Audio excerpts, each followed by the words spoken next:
Wizards of the Coast is one of the wokest companies there is, and now one of the Dungeons & Dragons senior game designers has disavowed how the series was made by white dudes and boasts that much of the original material would never pass their inclusivity reviews today. Before we get into the topic, if you enjoy the content I create, check out the links in the description, follow me on social media, and consider supporting through Patreon or through YouTube memberships. Now, of course, Wizards of the Coast is one of the wokest POS companies there is. I do not support them anymore, and of course, I will not be supporting any of their future projects like the one that is highlighted here. Of course, they are talking about how there is a upcoming series-centric history book, Dungeons & Dragons, the making of original D&D, and this product that is supposed to chronicle the 50-year history of the game is one I will not be supporting because I'm sure that it completely trashes it, just judging by the direction Wizards of the Coast has gone in, but also these statements and these slights. It says, in delivering what is perhaps one of the most self-aggrandizing virtue signals in recent history, current D&D senior game designer Jason Tondreau has taken to proudly touting the fact that much of this series' original materials, which he condescendingly writes off thanks to being made by white dudes, would never pass their inclusivity reviews today.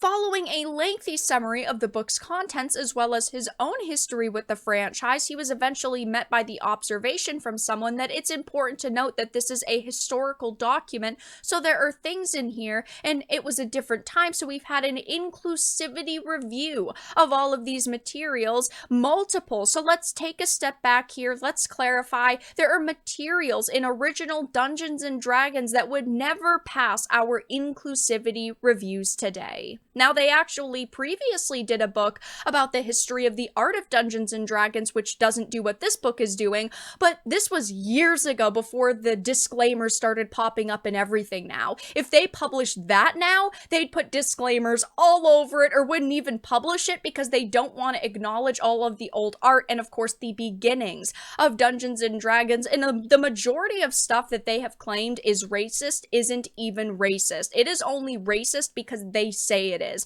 And other activists who go through fantasy or entertainment and all they do is look for things to complain about have definitely infiltrated Wizards of the Coast, and Wizards of the Coast doesn't care at this point. Instead of doing what they should be doing, which is creating something new and leaving what came before alone, they're focused on butchering what exists. And yes, there are certainly racist things that have been made in entertainment from decades and decades and decades ago, but Dungeons & Dragons isn't one of them. But regardless, this is absolutely pathetic. It highlights everything that is wrong with this company. They've got senior game designers straight up admitting their racism. Who cares about the color of the people who made the game or worked on it in the 80s? It's ridiculous, but it's also racism. What does saying the creators were a bunch of ignorant white dudes even mean, except you are racist against white people? I mean, there's almost no redemption for Wizards of the Coast. The only way to bring Dungeons & Dragons back would be for someone else to get a hold of the IP and create an entire new edition that's separate from Wizards of the Coast and would hopefully bring back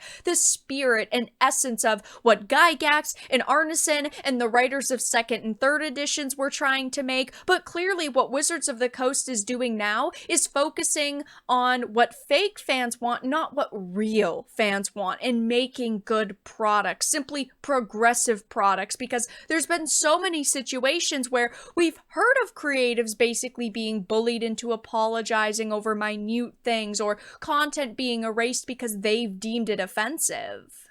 Here is one of the many situations, but Dungeons & Dragons Forgotten Realms creator Ed Greenwood bows to cancel Pig Mob after getting attacked for supporting an indie comic, and this was only back in January of 2024, and we don't know exactly what happened for sure, but it seems like he was basically pressured by WOTC into apologizing for supporting an indie comic creator that happened to be a conservative. And then, of course, there was the last 3 Dragonlance books that Wizards of the Coast Coast had contracted from Margaret Weiss and Tracy Hickman, but then they were finished and Wizards of the Coast refused to publish them because they followed, Weiss and Hickman's original canon, which is one of the things that Wizards of the Coast disavowed because they felt a lot of things in Dragonlance, like other settings, were problematic, so they didn't want to publish them and only did because they were sued. They then made a racist statement about how, half races are problematic and they wanted to change how they were treated in the game, even though half races are not problematic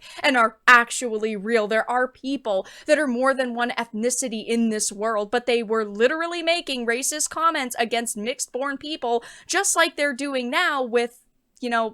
these, as they're calling them, ignorant white dudes. It does not surprise me to hear statements like this from people that work for Wizards of the Coast anymore, and it is extremely disappointing because I love Dungeons & Dragons, I used to love Magic the Gathering, but it's so sad to hear these senior game designers disavowing the series simply because they've chalked it up to being made by white dudes, and then them straight up admitting that most of the original material would never pass their inclusivity reviews today, and the people that they're trying to make these statements for and appeal to, yes, they might appreciate this, but you are pushing away an entire audience of people who will not support you when you're admitting that you've got these massive inclusivity reviews and you're simply saying that, yeah, well, Dungeons and Dragons has been good, but we have to acknowledge the racist and offensive history of the game. It's just so disappointing, and it's honestly so disgusting, and I'm not very surprised by this,